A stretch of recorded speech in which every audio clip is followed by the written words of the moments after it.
Thank you for joining us this morning. My name is Joseph Chacon. I'm the Austin Police Chief. Joining me this morning is Interim Assistant City Manager Bruce Mills, as well as Dr. Jonathan Kringen, who is APD's Chief Data Officer. 2 weeks ago, the Austin Police Department launched a partnership with the Texas Department of Public Safety with a goal of improving safety, decreasing traffic fatalities, improving response times, and reducing violent crime in Austin. I'm happy to report that in these first 2 weeks of the operation, this partnership has yielded meaningful impact. We're committed to providing regular updates on what that impact looks like and sharing important data with the public. APD and DPS are collaborating very closely. I myself speak every day with DPS Regional Director for Central Texas, Vincent Luciano.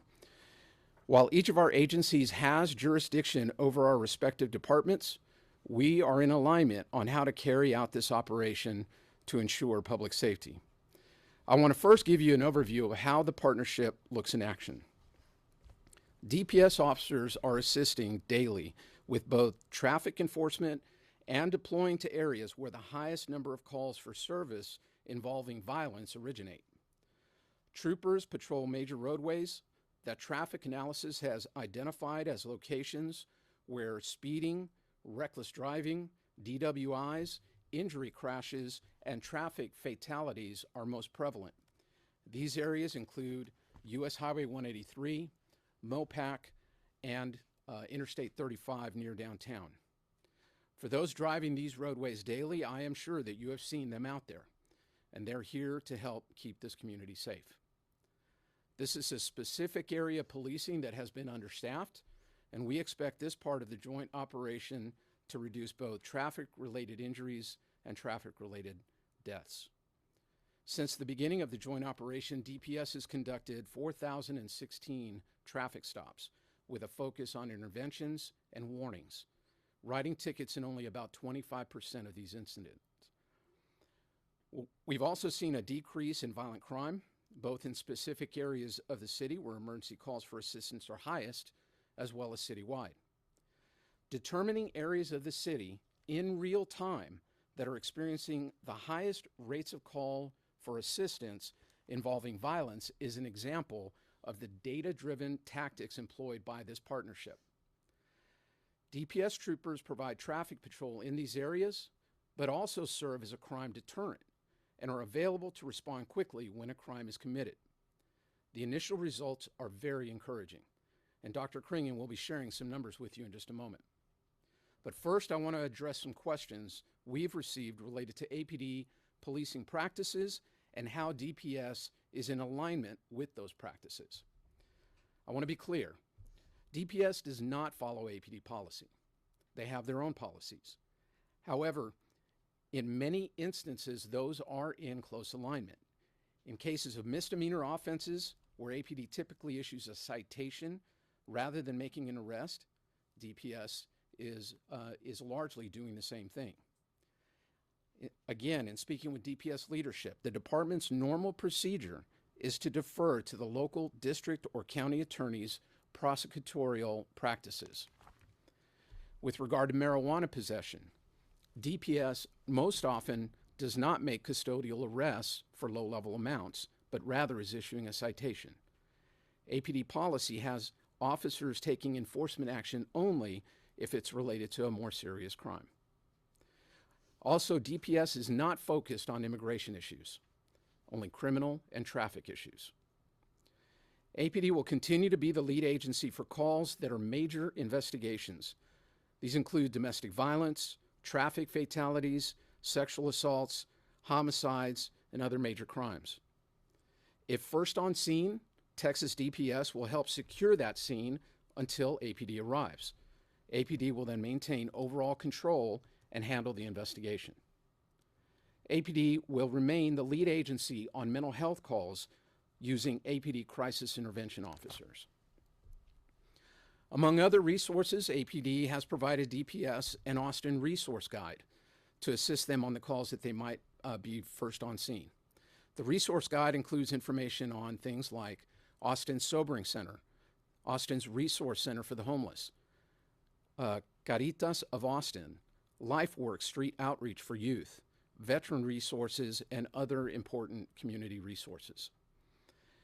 This has been and continues to be a valuable partnership, and I want to extend my sincere gratitude and appreciation to the DPS officers who are helping keep our city safe as we continue to work to fill vacancies, a challenge that departments across the country are facing.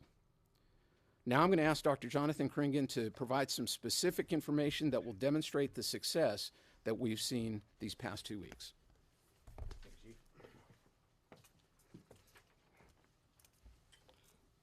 So my team and I are tracking a variety of things that are happening in the city. We're tracking primarily the number of calls for service that we're getting, the response times that we're getting to those calls for service, and then the number of arrests that are made. We're primarily focused on violent crimes. So we're going to continue to evaluate what's happening under this partnership and how it's impacting public safety, and we'll provide regular updates to the community as long as this operation is underway. So it is important to note that in the first week of the partnership, the number of violent crimes in the city went down 25%. We're averaging about 89 violent crimes per month, and we went down to, per week, and we went down to about 67. So these are including aggravated assault, assaults involving a weapon, murder, sexual assault, and robbery. In the areas where the DPS troopers were specifically working, because there were a high volume of violent emergency calls for service, APD recorded a 58% reduction in violent crime.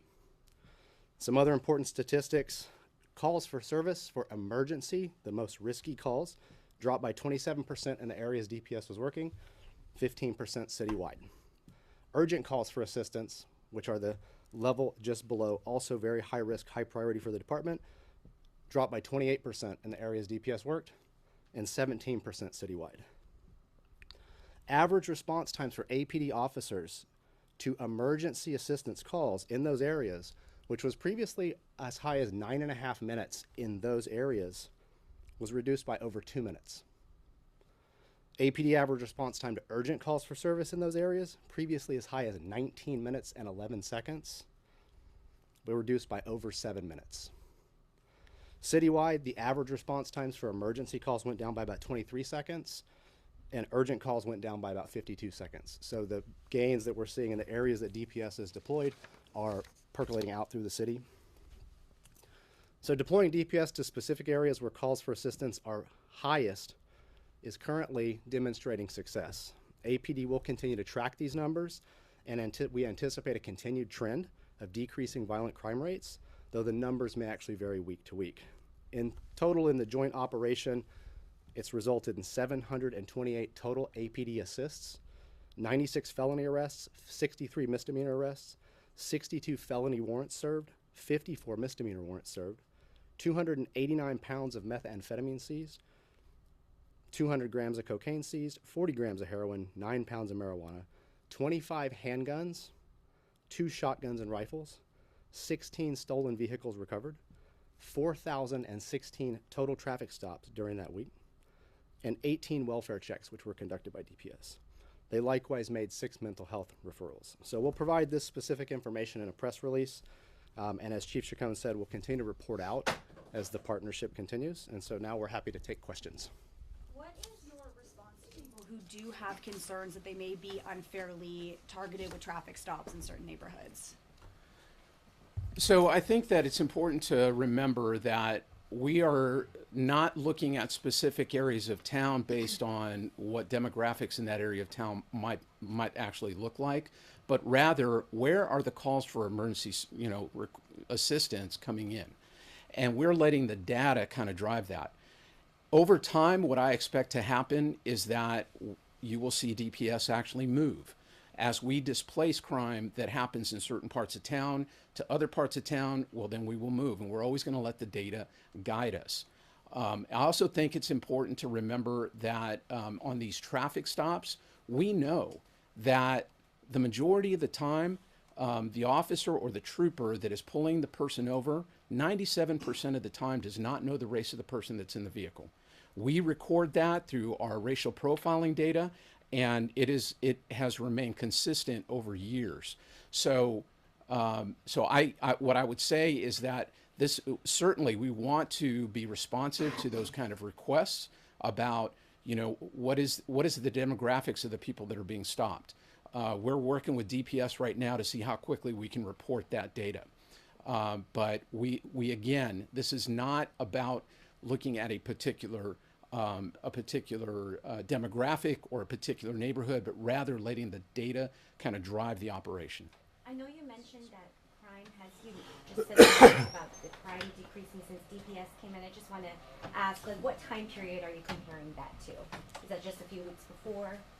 So what we do is we tend to look at a year of data. So we look at what's happening weekly, and the reason we look at a year of data is you have to detrend it for seasonal change, right? So as we're entering the late spring and getting into the early summer, in almost all jurisdictions in the U.S., you see crime increase, right? It's a function of availability, number of hours of the day as school starts to be closed, right?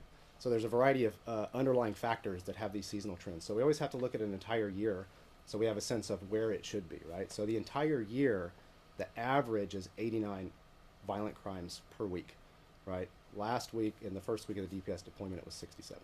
And that is a significant difference statistically. It's something we would not expect to see given what the data predict. Right? So the data you just gave now, you're comparing that to the year before? We're comparing it to what has happened every single week in the year before, right? Chief Chacon, you mentioned that DPS does not follow APD policy, but in many instances they're in close alignment. Can you give some examples of where they wouldn't be in alignment, or at least kind of expand on that? Because I know that's been a bit of a concern from the community. The examples that I gave are the ones that specifically I've been asked about. I am not familiar with DPS policy the way that I am with APD policy, because that's not our policy. I would expect that, well, let me say this. In my collaboration with DPS, what I've heard consistently over and over is we want to be a good partner. We want to come in and we want to help in Austin. And I have been very clear that, we live here, APD, we live in Austin. And this is our community. Our community has certainly let us know over time the way that they would like to see police services delivered. I have shared that with DPS leadership, and DPS leadership has made a commitment that to the greatest degree possible, they're going to try to stay within kind of that framework. And so that's why I feel very good about them being here. And again, just being transparent, we want to be able to push as much of this information out as quickly as we can so the public knows. Chief, related to that, residents have expressed concern that, compared to APD, DPS doesn't know the community's priorities and expectations when it comes to policing, things like de-escalation and use of force. How are you addressing those community concerns? Weekly, we meet with, and I'm talking DPS leadership and APD leadership, meet with the troopers that are being deployed for that week. And I get up there typically with Colonel McCraw, and we each kind of set out what the expectations are that week. Again, I don't have control over DPS, and they certainly have jurisdiction within the city of Austin. But they have been so good about engaging with us to hear these kind of messages, and you can see that the troopers they really want to help, and so I just feel like, if we receive reports where maybe there's disparate treatment, I have those phone numbers for DPS leadership. We can have those conversations. I have not received any reports like that at all. This officer shortage has been going on for years. What makes now the time to bring in DPS assistance? Well, I think we're at a critical point right now. We are over 300 officers short. Most of those folks are patrol, and for that reason, patrol is short. Then I'm having to draw down on other resources that would normally be doing other types of police work to take them off of that assignment and put them on patrol so they can answer 911 calls. It has made it very difficult not only to have good response, as Dr. Kringen was mentioning, our response times are starting to trend downwards. So in other words, we're getting there faster. But it also takes them away from investigating homicides or robberies or sexual assaults. So that is troubling. Those folks need that investigation taken care of in a timely way to be taken care of as complete an investigation as possible. And it's more difficult right now with them having to go out and do that. So we've got to get our academies filled. We've got to get the officers, good officers back out there on the street to fill our vacancies so those folks can be back to full-time doing their regular thing. Have you been able to pull any of those officers back to their full-time specialized unit quite yet? No, not yet. Not Is there- yet. They're still out there. Is there a timeline yet regarding how long the DPS partnership is going to last? There's not. That we're kind of taking it, letting the data drive it, and we'll make a decision jointly on when it makes sense to end the operation. Chief, we've seen a lot of jugging cases recently. There was one yesterday at a Chick-fil-A, I think in North Austin.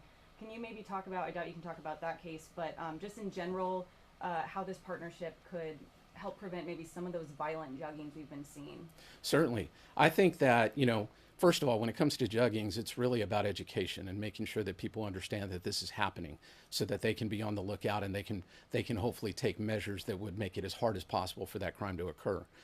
But overall, I think that, like, I certainly, as I'm driving around Austin, you see more of a law enforcement presence kind of everywhere you go. And when you have that greater visibility of law enforcement, it is a deterrent.